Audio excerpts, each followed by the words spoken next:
You are joining this video about 60 seconds from one of the most frustrating moments I will ever spend with a rifle in my hands. I've waited all year. This is a good tag. We're on an amazing property where we've just seen moose and deer and antelope and everything, and we found some really nice bucks. It's at 440 yards, but I am on a rifle that I'm extremely confident with. My 15-year-old son had just killed an elk a week before at the same distance with the exact same rifle, same load, everything. I've spent so much time on this rifle, getting it down to shoot quarter minute. I have no doubt when I pull this trigger, that deer is going down. And then this happened.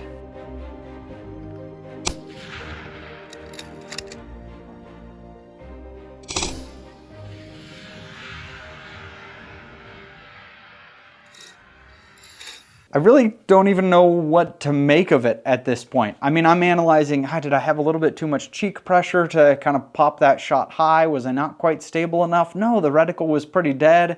There was a tiny bit of movement, but not enough to miss the entire animal. There's no way. I rechecked that I've dialed my scope properly. Everything seems right. And so I'm max frustration at this point.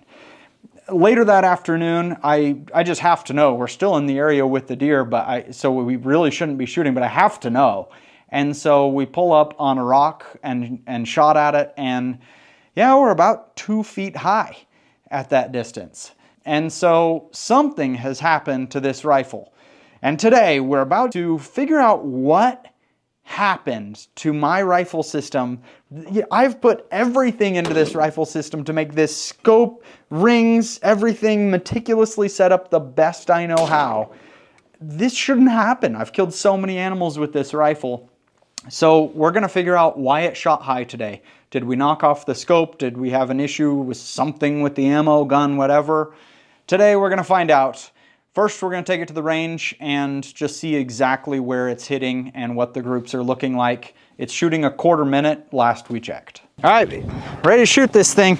By the way, this is the Backfire storage case for the Garmin Zero chronograph.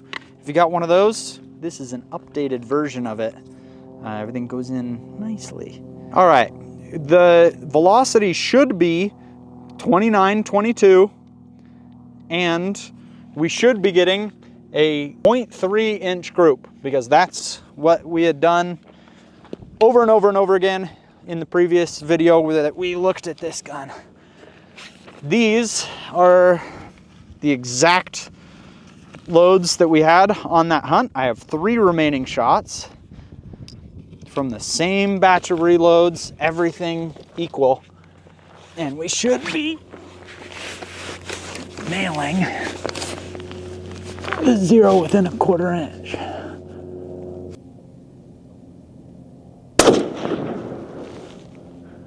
Whoa! Zero is off by a lot. Velocity is correct.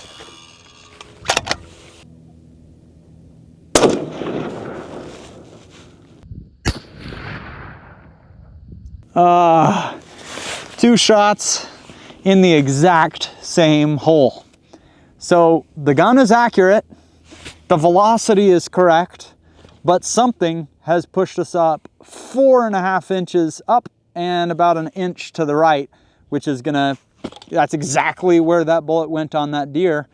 So now I'm looking right at that scope that I have to think that is our most likely culprit. Well, one whole group. But, you know, you take that error and you extrapolate it out to that distance, and yeah, that bullet went precisely where you would expect it to go when the zero is off. Question now is, how did the zero get off? This gun was in a hard plastic case with padding in it. It had just made a 440 yard shot the week before by my son. I mean, clinical precision where it was supposed to go. And it has very premium rings, a very premium scope on it, and it's meticulously everything torqued down perfectly. So how did it happen? That's what we're gonna find out next. So 14 clicks off is where we are, and that is a lot. I checked on the rings, everything, and it is perfect. Torque to exactly 18 inch-pounds, no screw, got even a quarter turn out of it. That's not the issue. So next, and we're gonna check the Picatinny rail and see if that came loose. If that's not the issue and it's not loose, we're looking at that scope to see what happened. We're gonna put it on the Collimator and see if it was the scope that lost zero, that it, you know, got bumped or whatever. At this point in the video, I wasn't sure if we were ever gonna solve this mystery.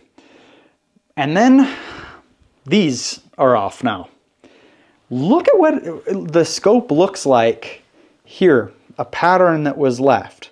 I don't know what that is, if that's just humidity or what that exactly is, but it appears that the ring only has contact like a third of the time on the scope, because if you look really, I don't know if you can see in the video, but these rings are from Warn, which I would consider to be very premium rings. But I just got off the phone with Warn. They were very, very helpful. I talked with a couple of their techs there who looked at the pictures of the wear pattern on it. Here's what we found. It's not just that it doesn't have perfect contact on the tops of the rings. The bottom of the rings is perfectly contacted. And so I asked why that is, and with a horizontally split ring, the top is so thin that they can't get the perfect concentricity of that circle, whereas the bottom, because there's more material, they can. They said that's completely normal. You can potentially lap the tops of the rings, they said. All right, we're putting it on the Collimator now. What this does is it has a very fine lab grade reticle in the Collimator, and then I put it on this device. And so what I can do is I can take it on and off 100 times, and it's pointing to the exact same spot every single time. And then we want to see if the scope, when it gets a clunk as it's moving around in your bag or in the truck, whatever, is losing zero. And so we can beat the tar out of this.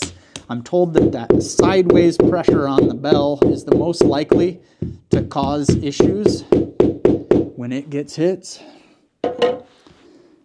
And it is perfect.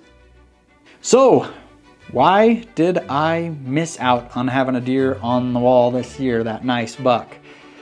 Well, the scope lost to zero. I've eliminated just about everything from the process except for that scope ring. It wasn't confidence inspiring. And the other part of the system that I'm going to change is just no exceptions. Before hunt, I've gotta go check zero. Problem is, that's tough to do when you don't want to be shooting right where the animals are. And so I'm just gonna try to get to each hunt a day earlier, check zero then, and hope nothing changes in the interim. But it cost me this year a pretty big buck.